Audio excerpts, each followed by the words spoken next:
그릇이나 닦는 주제에 여긴 왜 따라왔어? 강태식의 목소리가 횟집 안을 낮게 깔았습니다. 윤서아는 미소를 거두지 않은 채 물잔을 채웠습니다. 손끝 하나 흔들리지 않았습니다. 며칠 뒤 거실 테이블 위에 이혼 합의서가 놓였고 가족단체 채팅방엔 식충이 하나 빠져서 다행이다는 메시지가 올라왔습니다. 아무도 배웅하지 않는 현관문이 닫혔습니다. 그런데 이 집이 그토록 내보내고 싶었던 그 며느리가 바로 그 프로젝트의 설계자였다면 어떻게 될까요? 시청하시기 전 구독과 좋아요 꼭 부탁드립니다. 인천 앞바다에서 불어오는 바람은 늘 비린내를 품고 있었습니다. 항만 크레인의 불빛이 수면 위로 길게 반사되던 그 풍경을 윤서아는 어릴 때부터 눈에 담아왔습니다. 그 냄새가 싫지 않았습니다. 오히려 그 안에는 아버지의 체온이 배어 있었죠. 땀과 기름과 쇠 냄새가 뒤섞인 하루치 노동의 증거였습니다. 그 냄새를 맡을 때마다 서아는 묘한 안도감을 느꼈습니다. 세상이 아직 돌아가고 있다는 것을 그렇게 확인하곤 했습니다. 서아의 하루는 이른 새벽부터 시작되었습니다. 남편 강준혁이 출근 준비를 마치기 전에 밥상이 차려져야 했고 시아버지 강태식이 일어나기 전에 거실이 말끔히 정돈되어 있어야 했습니다. 오전 6시 부엌에 불이 켜지는 것이 이 집의 하루였습니다. 그 불을 켜는 사람은 언제나 서아였습니다. 식탁 위에 반찬이 올라가고 밥솥 뚜껑이 열리고 국그릇에 김이 피어오르는 아침. 그 광경이 4년째 반복되고 있었습니다. 결혼한 지 4년이 지났습니다. 인천에서 손꼽히는 물류기업을 운영하는 강태식의 며느리로 들어온 날부터 서아는 스스로를 지웠습니다. 대학에서 물류공학을 전공했다는 사실도 졸업 후 창업과 실패를 반복하며 얻어낸 경험도 이 집 안에서는 아무런 의미가 없었습니다. 시아버지는 처음 만난 자리에서 단 한 번도 서아의 이력을 물어본 적이 없었습니다. 그저 아들이 데려온 여자였고 출신이 변변치 않은 집안의 딸이었습니다. 그것으로 충분한 판단이었던 듯 했습니다. 강태식은 자수성가한 사람이었습니다. 인천항만 일대에서 30년 넘게 사업을 키워온 그는 자신만의 원칙을 갖고 있었습니다. 사람은 배경을 보고 판단하라는 것이었죠. 그 원칙 앞에서 서아는 늘 같은 자리에 머물렀습니다. 부엌과 거실 사이 존재하지만 보이지 않는 자리였습니다. 강태식이 손님을 맞을 때면 서아는 차를 내왔습니다. 하지만 인사를 나누는 자리에 끼인 적은 없었습니다. 남편 강준혁은 아버지의 회사에서 팀장으로 일하고 있었습니다. 준혁은 나쁜 사람이 아니었습니다. 적어도 결혼 초에 서아는 그렇게 믿었습니다. 다정한 순간도 있었고 서아의 손을 잡으며 괜찮다고 말해준 날도 있었습니다. 하지만 아버지 앞에서만큼은 달랐습니다. 강태식이 며느리를 무시하는 말을 꺼내도 준혁은 고개를 돌렸습니다. 침묵은 동의와 다르지 않았습니다. 서아는 그것을 오래전에 깨달았지만 달리 갈 곳을 생각하지 않았습니다. 아직은 아니었습니다. 그날 저녁 회식 자리는 인천 항만 근처의 고급 횟집이었습니다. 강태식이 직접 고른 자리였습니다. 테이블마다 활어 수조가 놓여 있었고 창밖으로는 항만의 불빛이 내다보였습니다. 서아는 준혁의 옆자리에 앉았습니다. 가족 회식이라는 말에 함께 나섰지만 도착하는 순간부터 분위기가 달랐습니다. 자리에 앉은 사람들의 시선이 자연스럽게 서아를 비껴갔습니다. 강태식은 술잔을 천천히 들어 입에 대더니 내려놓으며 서아를 바라보았습니다. 그릇이나 닦는 주제에 여긴 왜 따라왔어? 낮고 또렷한 목소리였습니다. 집에서 밥이나 하는 애가 뭘 안다고 여기 앉아있냐? 테이블 위의 공기가 순식간에 굳는 것이 느껴졌습니다. 서아는 미소를 거두지 않았습니다. 아버님, 죄송합니다. 그 한마디를 내뱉으며 물잔을 들어 천천히 채웠습니다. 손끝은 흔들리지 않았습니다. 준혁은 아무 말도 하지 않았습니다. 창밖을 바라보고 있었습니다. 바로 그때 문이 열리며 한 여자가 들어섰습니다. 또렷한 이목구비에 정돈된 슈트 차림, 서류 가방을 든 그 여자는 익숙한 걸음으로 테이블 쪽으로 걸어왔습니다. 강태식의 표정이 단번에 풀렸습니다. 이번 프로젝트 같이 하는 파트너야. 준혁이 서아를 보지 않은 채 말했습니다. 한서연이라고. 물류 컨설팅 쪽 사람이야. 서연은 가볍게 인사하며 자리에 앉았습니다. 서아와 눈이 마주치는 순간 그 눈빛 안에 무언가가 스쳐 지나갔습니다. 짧은 순간이었지만 서아는 놓치지 않았습니다. 단순한 사업 파트너의 눈빛이 아니었습니다. 회식은 2시간 넘게 이어졌습니다. 강태식과 서연이 대화를 이끌었고 준혁은 그 사이에서 고개를 끄덕였습니다. 서아는 물을 따르고 빈 접시를 치우며 자리를 지켰습니다. 아무도 서아에게 말을 걸지 않았습니다. 마치 그 자리에 없는 사람처럼 취급받았습니다. 서아는 그것을 내색하지 않았습니다. 다만 한서연의 말 한마디 한마디를 조용히 귀에 담아두었습니다. 집으로 돌아오는 차 안에서 준혁은 말이 없었습니다. 서아도 묻지 않았습니다. 창밖으로 항만의 불빛이 빠르게 스쳐 지나갔습니다. 서아는 그 불빛을 바라보며 어릴 적 아버지의 손을 떠올렸습니다. 거칠고 두꺼웠던 손, 서아의 머리를 쓸어주던 그 손이었습니다. 그 손이 더 이상 세상에 없다는 것을 알면서도 가끔은 그 온기가 손등에 느껴지는 것 같았습니다. 집에 돌아와 설거지를 마치고 불을 끌 때였습니다. 서아는 한자리에 멈추어 섰습니다. 싱크대 앞 창문 너머로 도시의 불빛이 흐릿하게 번졌습니다. 분명히 무언가가 시작되고 있었습니다. 그것이 무엇인지 아직 선명하지 않았지만 서아는 느낄 수 있었습니다. 오늘 저 여자의 눈빛이 마음에 걸렸습니다. 아무렇지 않게 앉아있던 자리가 처음부터 준비된 자리처럼 보였습니다. 서아는 불을 끄고 침실로 향하면서도 그 생각을 떨쳐낼 수가 없었습니다. 며칠이 지났습니다. 서아는 그날 횟집에서 있었던 일을 입 밖에 내지 않았습니다. 준혁도 먼저 꺼내지 않았습니다. 집안은 평소와 다름없이 돌아갔습니다. 아침이면 밥상이 차려졌고 저녁이면 설거지 소리가 부엌을 채웠습니다. 하지만 서아는 느끼고 있었습니다. 무언가가 천천히 조여오고 있다는 것을. 바람이 불기 전에 나뭇잎이 먼저 흔들리듯 집안의 공기가 조금씩 달라지고 있었습니다. 그날은 오후였습니다. 강태식이 거실 소파에 앉아 있었고 준혁이 그 맞은편에 자리를 잡았습니다. 서아가 주방에서 과일을 깎아들고 나왔을 때 두 사람의 표정이 동시에 굳는 것이 보였습니다. 소파 위 유리 테이블에는 서류 봉투 하나가 놓여 있었습니다.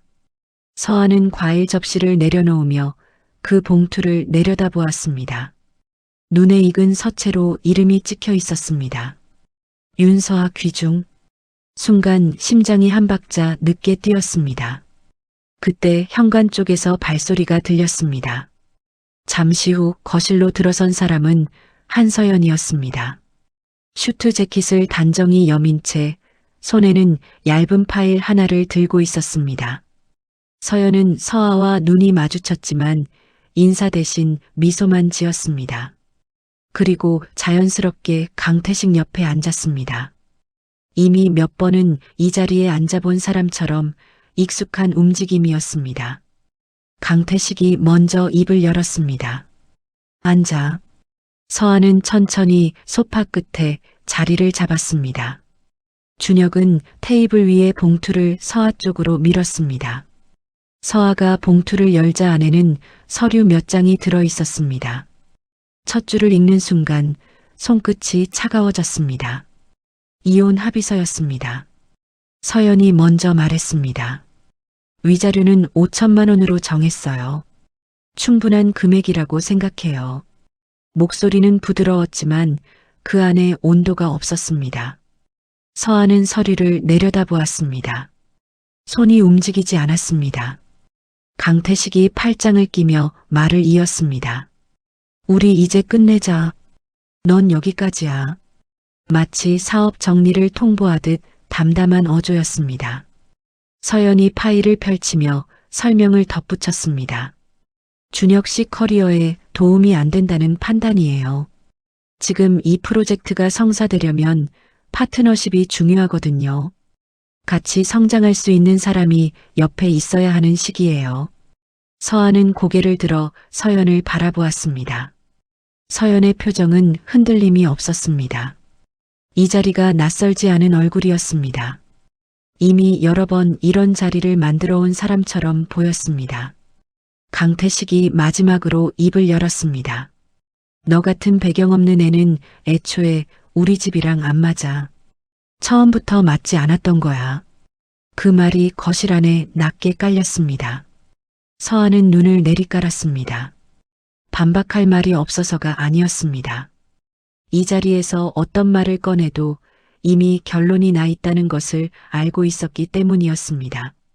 서류의 활자들이 눈앞에서 선명하게 박혀 들어왔습니다. 서아는 준혁을 바라보았습니다. 준혁은 창밖을 향해 얼굴을 돌리고 있었습니다. 여보. 서아가 낮게 불렀습니다. 준혁의 어깨가 미세하게 굳었습니다. 하지만 그는 돌아보지 않았습니다. 그 등이, 그 침묵이 어떤 말보다 더 선명한 대답이었습니다. 서아는 더 이상 부르지 않았습니다. 서아는 서류를 다시 봉투 안에 넣었습니다. 천천히 흐트러짐 없이 집어넣었습니다. 그리고 봉투를 테이블 위에 내려놓았습니다. 서명은 하지 않았습니다. 강태식의 미간이 좁혀졌습니다. 서연은 잠시 서아를 주시했습니다. 서아는 자리에서 일어나며 말했습니다. 생각할 시간이 필요합니다. 목소리는 평온했습니다. 거실을 나오는 발걸음도 흔들리지 않았습니다. 방 안으로 들어와 문을 닫은 순간 서아는 벽에 등을 기댔습니다. 숨을 한번 크게 들이쉬었습니다. 5천만 원, 4년. 그 두 가지 숫자가 머릿속에서 충돌했습니다. 결혼한 지 4년 동안 서아가 이 집을 위해 쓴 시간은 숫자로 환산할 수 없는 것들이었습니다. 새벽마다 일어나 밥을 지은 날들, 시아버지의 말을 웃으며 받아낸 날들, 아무도 없는 부엌에서 혼자 눈물을 삼킨 날들. 그 모든 것이 5천만 원짜리였습니다. 가장 아팠던 것은 돈이 아니었습니다. 강태식의 말도 아니었습니다. 돌아보지 않던 준혁의 등이었습니다. 그 등이 말해주고 있었습니다. 나는 처음부터 내 편이 아니었다고. 서아는 손바닥으로 눈가를 눌렀습니다. 눈물은 나오지 않았습니다. 오히려 가슴 안쪽에서 무언가가 천천히 식어가는 것이 느껴졌습니다.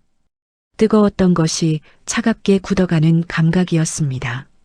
서아는 침대 가장자리에 앉아 창밖을 바라보았습니다. 멀리 항만의 크레인 불빛이 깜빡이고 있었습니다. 저 불빛은 오늘도 변함없이 그 자리에 있었습니다. 누군가 무너지는 날에도, 누군가 배신당하는 날에도 항만은 멈추지 않았습니다. 서아는 그 불빛을 오래도록 바라보았습니다. 이건 단순한 이혼 얘기가 아니었습니다. 한서연이 그 자리에 있었다는 것, 서연이 직접 서류를 들고 왔다는 것, 강태식과 서연이 한 목소리를 냈다는 것. 그 모든 것이 오래전부터 준비된 그림이었습니다. 서아는 그것을 직감했습니다. 무언가 훨씬 더 큰 판이 움직이고 있었습니다. 그리고 자신이 그 판 위에 서 있다는 것도 알았습니다. 창밖의 불빛이 다시 한번 깜빡였습니다. 서아의 눈빛이 그 빛을 따라 조용히 가라앉았습니다. 다음 날 아침 서아는 평소와 다름없이 새벽 6시에 일어났습니다. 밥을 안 치고 국을 끓였습니다. 반찬을 꺼내 식탁에 올렸습니다. 손이 움직이는 동안 머릿속은 어제 그 거실 장면을 계속 되감고 있었습니다. 한서연이 테이블에 앉던 자세, 서류를 펼치던 손길, 강태식과 나란히 앉아있던 그 구도, 우연이 아니었습니다. 처음부터 짜여진 자리였습니다. 준혁은 식탁에 앉아 밥을 먹으면서도 서아와 눈을 마주치지 않았습니다. 숟가락 소리만 규칙적으로 울렸습니다. 서아가 조용히 입을 열었습니다. 여보, 한서연 씨 말이야. 지금 어떤 프로젝트 진행하고 있어? 준혁은 잠시 뜸을 들이다 대답했습니다. 항만 재개발 쪽이야. 물류 통합 프로젝트? 큰 건이라서. 그게 다였습니다. 서아는 그릇을 내려다보며 속으로 되새겼습니다. 항만 재개발, 물류 통합. 그 두 단어가 가슴 안쪽 어딘가에 단단히 걸렸습니다. 그날 오후 서아는 오랜만에 노트북을 열었습니다. 결혼 후로는 거의 손대지 않던 물건이었습니다. 화면이 켜지자 바탕화면 한쪽에 폴더 하나가 보였습니다. 라운로지스 기획안. 서아는 검색창에 항만 재개발 물류통합 프로젝트를 쳤습니다. 관련 기사들이 줄줄이 올라왔습니다. 입찰 예정 일정, 참여 기업 명단, 프로젝트 설계 방향. 읽을수록 심장이 빠르게 뛰었습니다. 이 프로젝트의 구조가 서아가 수년 전에 완성했던 플랫폼 설계와 너무도 닮아 있었습니다. 기사에 등장한 컨설팅 업체 이름이 눈에 박혔습니다. HS 로지텍? 한서연이 팀장으로 재직 중인 회사였습니다. 설립 3년 차인데 이미 항만 관련 대형 프로젝트 2건을 수주한 이력이 있었습니다. 서아는 천천히 노트북을 닫았습니다. 며칠 뒤 상황은 서아가 예상하지 못한 방식으로 커졌습니다.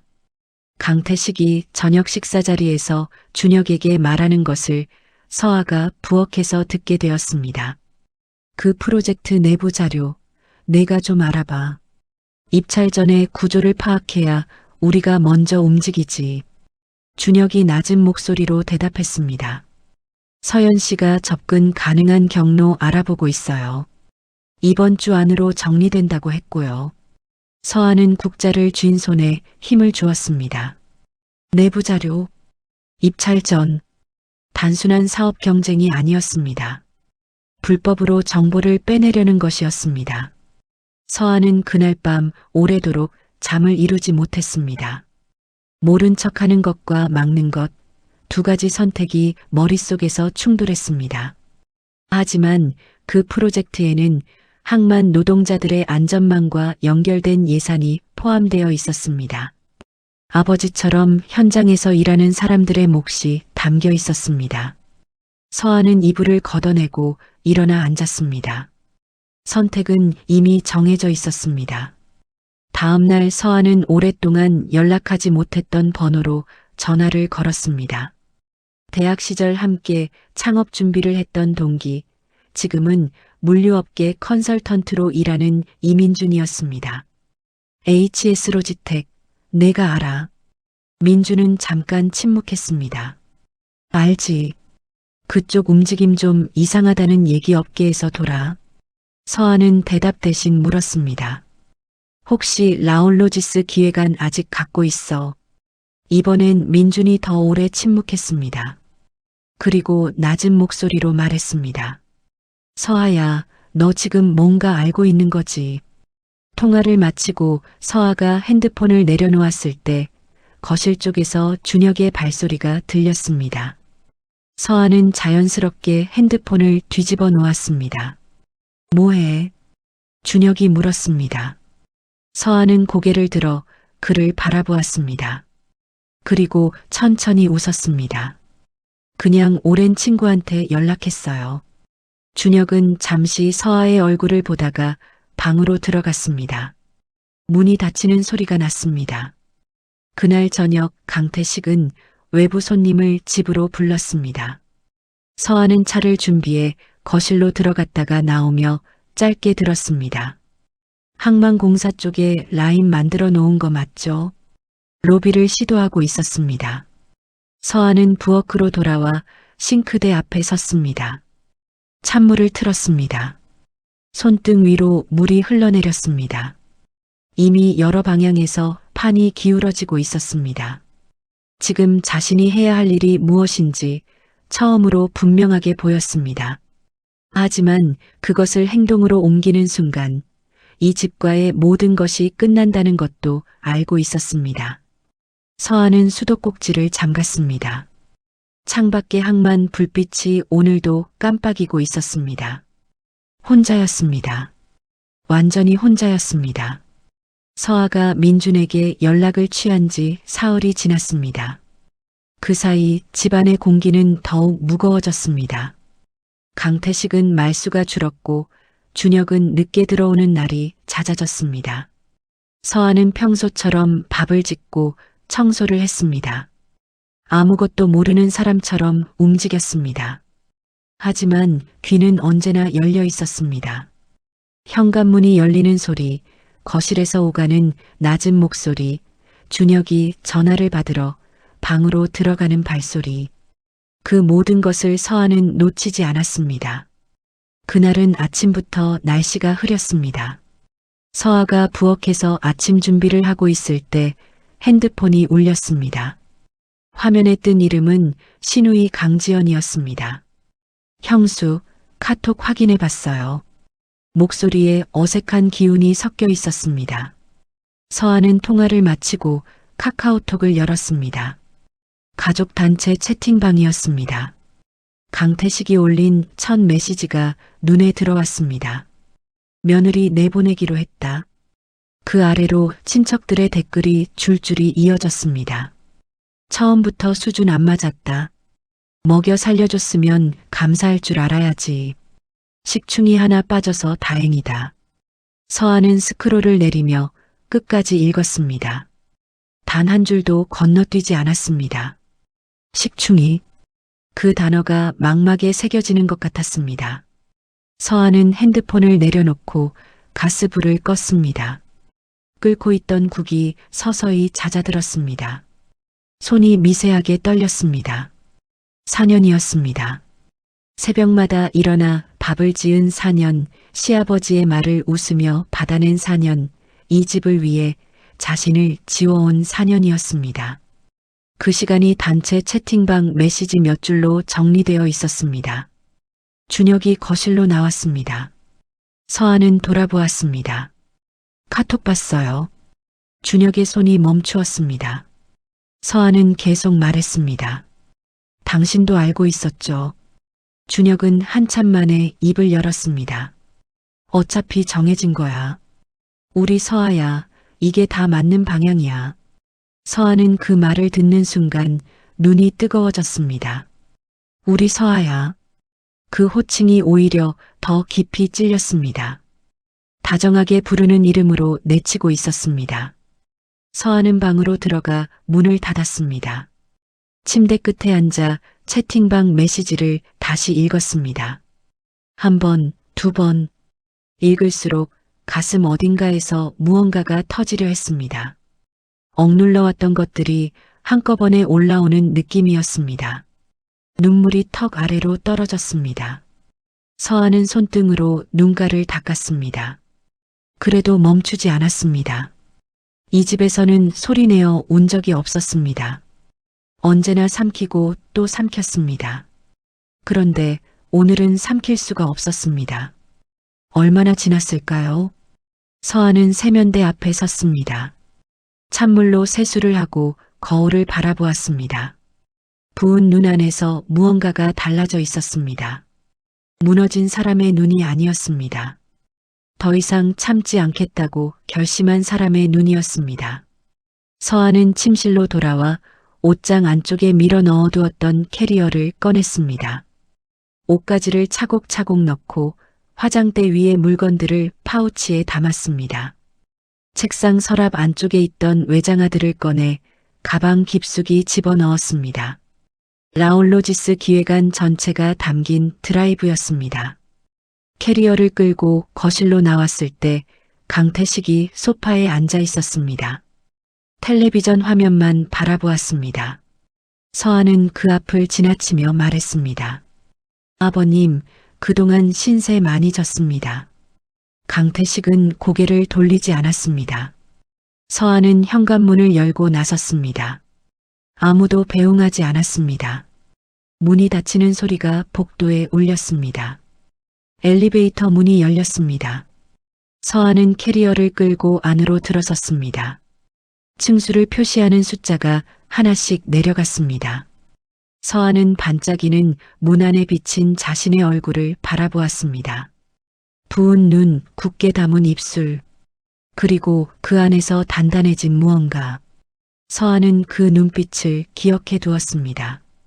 이 눈빛으로 다시 시작하는 것이었습니다.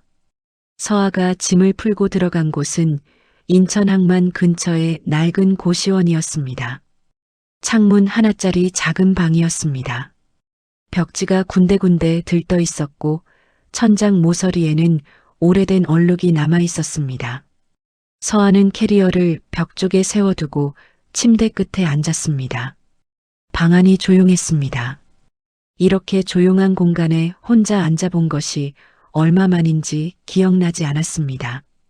서아는 두 손을 무릎 위에 올려놓고 창밖을 바라보았습니다. 유리 너머로 항만의 크레인 불빛이 흐릿하게 보였습니다. 그 불빛을 보는 순간 오래전에 묻어두었던 장면들이 천천히 떠올랐습니다. 아버지의 이름은 윤병철이었습니다. 항만 하역 노동자였습니다. 키가 크고 어깨가 넓었으며 웃을 때면 눈가에 깊은 주름이 잡혔습니다. 서아가 15살이던 해 가을이었습니다. 아버지는 야간 작업 중 컨테이너 고정 장치가 풀리면서 쓰러졌습니다. 병원으로 이송되었지만 수술 전 보증금이 문제가 되었습니다. 서아의 어머니는 병원 원무과 앞에서 1시간 넘게 애원했습니다. 돈이 마련되는 동안 아버지의 시간은 멈춰 있었습니다. 치료가 늦었습니다. 아버지는 2달을 버티다 세상을 떠났습니다. 서아는 그 병원 복도를 기억했습니다. 형광등 불빛이 차갑게 내리쬐던 긴 복도, 딱딱한 플라스틱 의자에 앉아 밤을 새우던 어머니의 등, 그리고 어머니의 옷자락을 꼭 쥐고 있던 자신의 손. 그 손이 얼마나 작았는지, 그 손에 얼마나 힘이 없었는지.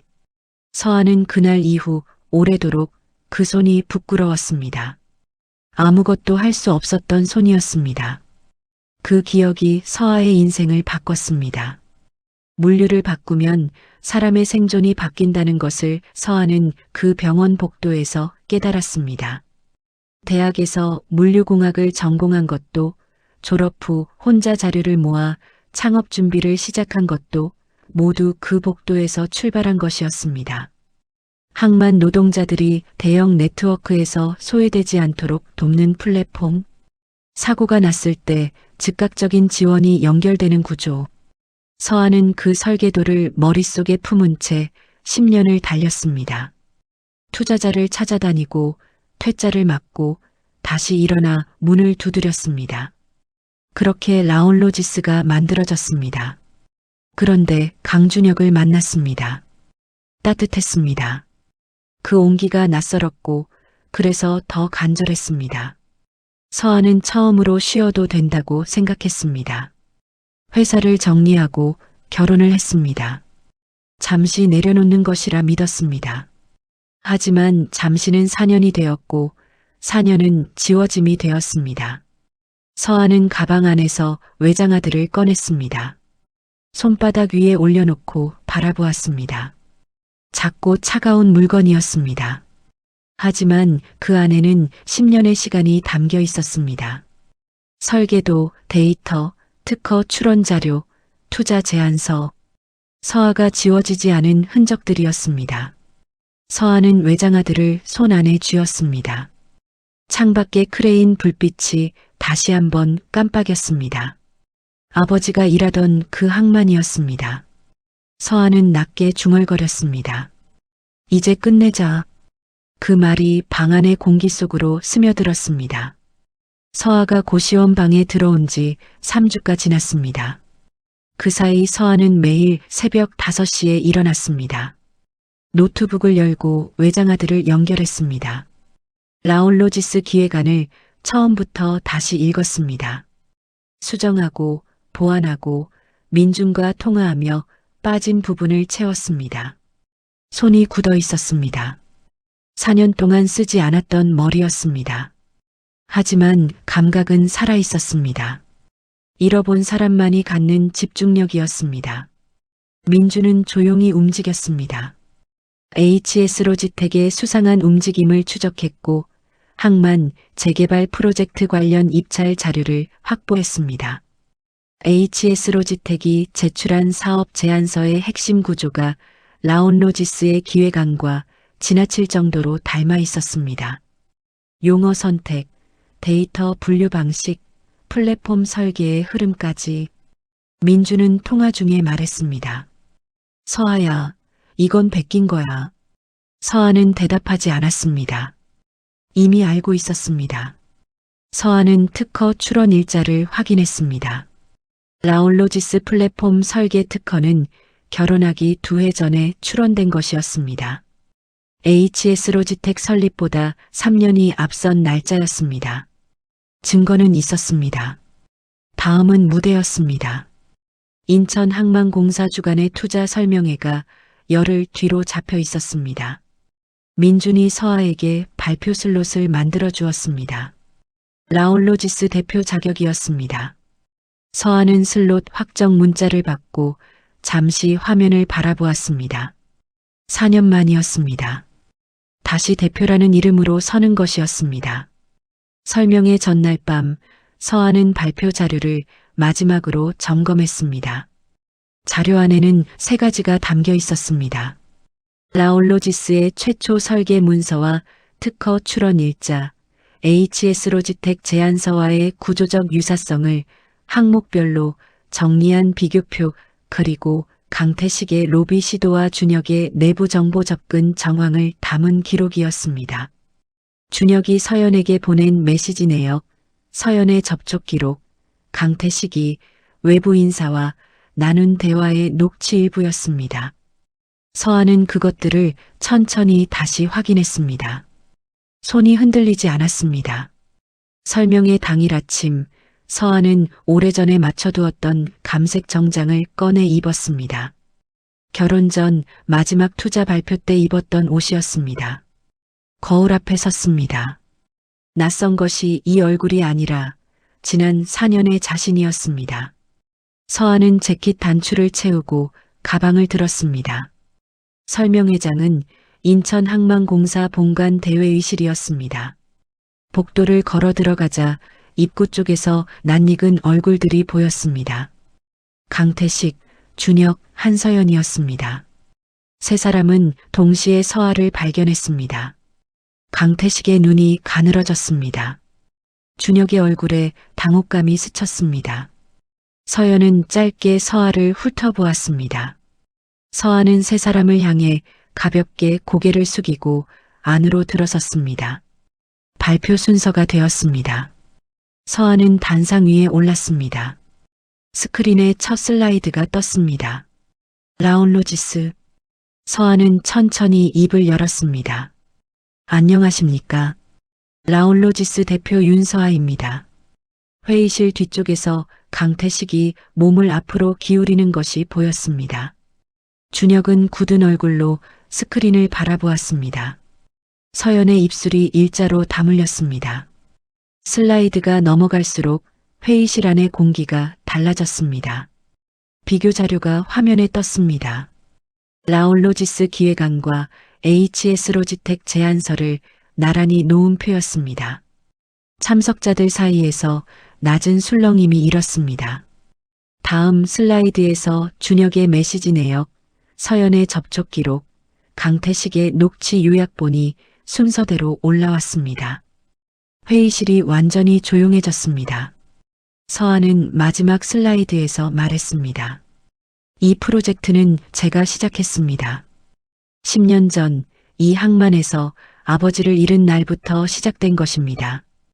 발표가 끝났습니다. 박수는 없었습니다. 하지만 침묵이 어떤 박수보다 무거웠습니다.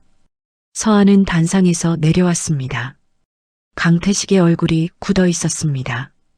준혁은 고개를 숙인 채 두 손을 무릎 위에 올려놓고 있었습니다. 한서연은 자리에서 일어나려다 멈추었습니다. 다리에 힘이 빠진 사람처럼 보였습니다. 서한은 그 세 사람을 지나쳐 복도로 나섰습니다. 항만 쪽에서 바람이 불어왔습니다. 비린내가 실린 바람이었습니다.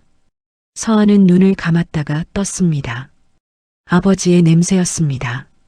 설명의 다음 날부터 일이 빠르게 움직였습니다. 인천항만공사는 즉각 내부조사에 착수했습니다. HS로지텍의 제안서와 라온로지스 기획안의 유사성은 전문가 검토에서도 명백한 것으로 확인되었습니다. 특허 출원 일자와 설계 문서의 선후 관계는 뒤집을 수 없는 것이었습니다. 항만공사는 HS로지텍의 이번 입찰 참여를 무효 처리하고 향후 관련 프로젝트 입찰에서 영구 배제한다는 결정을 내렸습니다. 민준이 그 결과를 문자로 알려왔습니다. 서한은 고시원방 창가에 앉아 문자를 읽었습니다. 손에 쥔 핸드폰이 무겁게 느껴졌습니다. 준혁이 근무하던 회사에도 파장이 미쳤습니다. 준혁이 내부 정보 접근을 시도했다는 정황이 업계에 알려지면서 거래처 두 곳이 계약을 해지했습니다. 강태식의 회사 역시 로비 시도와 관련한 조사가 시작되었다는 소식이 전해졌습니다. 수십 년간 인천항만 일대에서 쌓아온 이름이 흔들리고 있었습니다. 서한은 그 소식들을 들으면서 통쾌하다는 감정보다 묘한 공허함을 먼저 느꼈습니다. 무너지는 것을 원했던 것이 아니었습니다. 다만 진실이 제자리를 찾기를 바랐을 뿐이었습니다. 그로부터 나흘 뒤 준혁에게서 연락이 왔습니다. 만나자는 문자였습니다. 서한은 잠시 화면을 바라보다가 답장을 보냈습니다.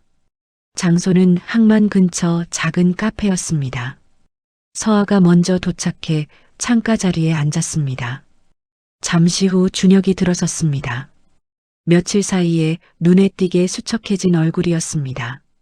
준혁은 서아의 맞은편에 앉으며 말을 꺼내지 못했습니다. 한참 만에 입을 열었습니다. 미안해.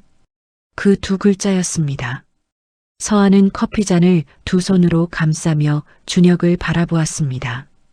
준혁은 계속 말했습니다. 내가 겁쟁이였어. 아버지 앞에서 한 번도 내 편을 들지 못했어. 그게 잘못이었다는 걸 알면서도. 서한은 대답하지 않았습니다. 준혁의 말이 거짓이 아니라는 것은 알았습니다. 하지만 늦은 진심이 상처를 되돌리지는 못했습니다. 서한은 잠시 창밖을 바라보다가 천천히 말했습니다. 준혁 씨, 나는 당신이 나쁜 사람이라고 생각하지 않아요. 그냥 약한 사람이었던 거죠. 준혁의 눈이 흔들렸습니다. 서한은 계속했습니다. 근데 약한 사람 옆에 있으면 나도 약해지더라고요. 나는 이제 그러고 싶지 않아요. 준혁은 고개를 숙였습니다. 어깨가 작아 보였습니다. 서한은 커피잔을 내려놓고 자리에서 일어섰습니다. 이혼 서류는 법무사 통해서 보내드릴게요. 그 말을 끝으로 카페를 나왔습니다. 뒤를 돌아보지 않았습니다. 며칠 후 예상치 못한 연락이 하나 더 왔습니다. 강태식이었습니다. 전화였습니다. 서한은 3번을 망설이다 받았습니다. 강태식의 목소리는 낮고 건조했습니다. 할 말이 있다. 서한은 짧게 대답했습니다. 말씀하세요. 잠시 침묵이 흘렀습니다. 강태식이 말했습니다. 내가 사람을 잘못 봤어. 서한은 그 말을 듣고 아무것도 느껴지지 않았습니다. 분노도 감동도 아니었습니다. 그저 오래된 피로감이었습니다. 서한은 천천히 말했습니다. 아버님, 저는 인정받으려고 한 게 아니었습니다. 그냥 사람답게 대접받고 싶었던 거예요. 강태식은 더 이상 말을 잇지 못했습니다. 서한은 전화를 끊었습니다. 한서연에 대한 처리는 법적 절차로 넘어갔습니다. 라올로지스 측이 지식재산권 침해 혐의로 고소장을 제출했습니다. 서연은 혐의를 일부 인정하며 합의를 요청해왔지만 서한은 거절했습니다. 민주는 합의하는 게 빠르지 않겠냐고 물었습니다. 서한은 고개를 저었습니다. 합의로 끝나면 같은 일이 반복돼. 서연만의 문제가 아니야. 기록이 남아야 해. 민주는 잠시 서아를 바라보다가 고개를 끄덕였습니다. 항만공사는 라올로지스를 이번 프로젝트의 주간 사업자로 선정했습니다. 서아가 10년 전에 그린 설계도가 드디어 실제 항만 위에 펼쳐지게 된 것이었습니다. 서아는 선정 통보 문서를 받아들고 사무실 창가에 서 있었습니다. 밖으로 항만의 크레인이 보였습니다. 아버지가 일하던 그 자리였습니다. 서아는 문서를 가슴 쪽으로 가볍게 끌어안았습니다. 오래된 것이 드디어 제자리를 찾은 느낌이었습니다. 이혼 서류에 서명한 날 밤, 서아는 혼자 밥을 먹었습니다. 고시원 근처 작은 식당이었습니다. 메뉴는 된장찌개와 공깃밥이었습니다. 단출한 상이었지만 서아는 천천히 숟가락을 들었습니다. 식사를 마치고 식당을 나서며 서아는 문득 걸음을 멈추었습니다. 사람을 버릴 땐 그 사람이 누군지 알고 버려야죠. 발표장에서 꺼낸 말이었습니다. 그 말이 지금 이 순간 다시 자신에게 돌아오는 것 같았습니다. 서아는 그동안 스스로를 버려왔습니다. 이 집에 맞지 않는다는 말을 믿으며 자신이 누구인지 잊어가며 살아왔습니다. 하지만 이제는 달랐습니다. 서아는 하늘을 올려다보았습니다. 인천의 밤하늘 너머로 항만의 불빛이 번지고 있었습니다. 그 불빛이 따뜻하게 느껴진 것은 오늘이 처음이었습니다. 봄이 왔습니다. 인천 항만 위로 햇살이 내려앉는 계절이었습니다. 서아는 새 사무실 창가에 서서 항만을 바라보는 것으로 하루를 시작했습니다. 예전에는 새벽마다 부엌불을 켜는 것으로 하루가 시작되었습니다. 이제는 달랐습니다. 서아가 켜는 불은 자신의 것이었습니다. 라올로지스는 항만 재개발 물류통합 프로젝트를 공식 수주한 뒤 빠르게 팀을 꾸렸습니다. 민준이 운영 총괄을 맡았고 서아가 직접 면접을 보며 사람을 뽑았습니다. 사무실에는 매일 새로운 얼굴들이 들어왔습니다. 서아는 그 얼굴들을 하나씩 기억했습니다. 이름을 외웠고 어떤 일을 잘하는지 파악했습니다. 사람을 보는 눈이 달라져 있었습니다. 오랫동안 무시당하며 살았던 사람만이 가질 수 있는 눈이었습니다. 프로젝트 안에는 서아가 처음부터 넣고 싶었던 항목이 하나 있었습니다. 항만 노동자 긴급 지원 연계 시스템이었습니다. 현장에서 사고가 발생했을 때 즉각적으로 의료 지원과 보상 절차가 연결되는 구조였습니다. 아버지가 살아 있었다면 그날 병원 복도에서 어머니가 애원하지 않아도 되었을 구조였습니다. 서아는 그 항목을 설계하면서 단 한 번도 흔들리지 않았습니다. 이것이 라올로지스가 존재하는 이유였습니다. 어느 오후 서아는 항만 현장을 직접 돌아보았습니다. 안전모를 쓰고 현장 담당자와 함께 구역을 걸었습니다. 컨테이너 사이로 바람이 불었습니다. 크레인이 화물을 들어올리는 소리가 울렸습니다. 서아는 걸음을 멈추고 그 소리를 들었습니다. 어릴 때 아버지 손을 잡고 이 근처를 걷던 기억이 떠올랐습니다. 아버지는 저 크레인 하나하나에 이름을 붙여줬습니다. 저건 고집쟁이고 저건 성실이야. 어린 서아는 웃으며 따라 불렀습니다. 그 웃음이 눈앞에 선하게 보이는 것 같았습니다. 서아는 눈이 뜨거워지는 것을 느끼며 천천히 고개를 들었습니다. 울지 않았습니다. 대신 깊게 숨을 들이쉬었습니다. 비린내와 쇳내가 섞인 바람이었습니다. 이제는 그 냄새가 슬프지 않았습니다. 저소득층 물류 지원 프로젝트도 조용히 시작되었습니다. 소규모 자영업자와 1인 운송업자들이 대형 물류 네트워크에 접근할 수 있도록 돕는 프로그램이었습니다. 서아는 직접 설명회에 나섰습니다. 처음에는 사람이 많지 않았습니다. 5명, 10명. 서아는 그 숫자를 탓하지 않았습니다. 한 명이라도 삶이 나아지면 된다고 생각했습니다. 그렇게 생각하는 것이 이제 어렵지 않았습니다. 오래전 아버지가 그 항만에서 일했던 것처럼 서아도 이 자리에서 자신의 일을 하고 있었습니다. 어느 저녁 서아는 혼자 밥을 먹었습니다. 새로 얻은 작은 집 식탁에 혼자 앉아 차린 상이었습니다. 된장찌개, 계란말이, 공깃밥. 단출했지만 서아가 직접 만든 밥이었습니다. 예전에는 누군가를 위해 밥을 지었습니다. 지금은 자신을 위해 지은 밥이었습니다. 숟가락을 들면서 서아는 문득 4년 전 아침들을 떠올렸습니다. 새벽마다 혼자 부엌불을 켜던 그 아침들. 그 시간이 아무 의미 없는 시간은 아니었습니다. 그 시간이 있었기에 지금 이 식탁이 더 고요하고 더 단단하게 느껴졌습니다. 식사를 마치고 서아는 창문을 열었습니다.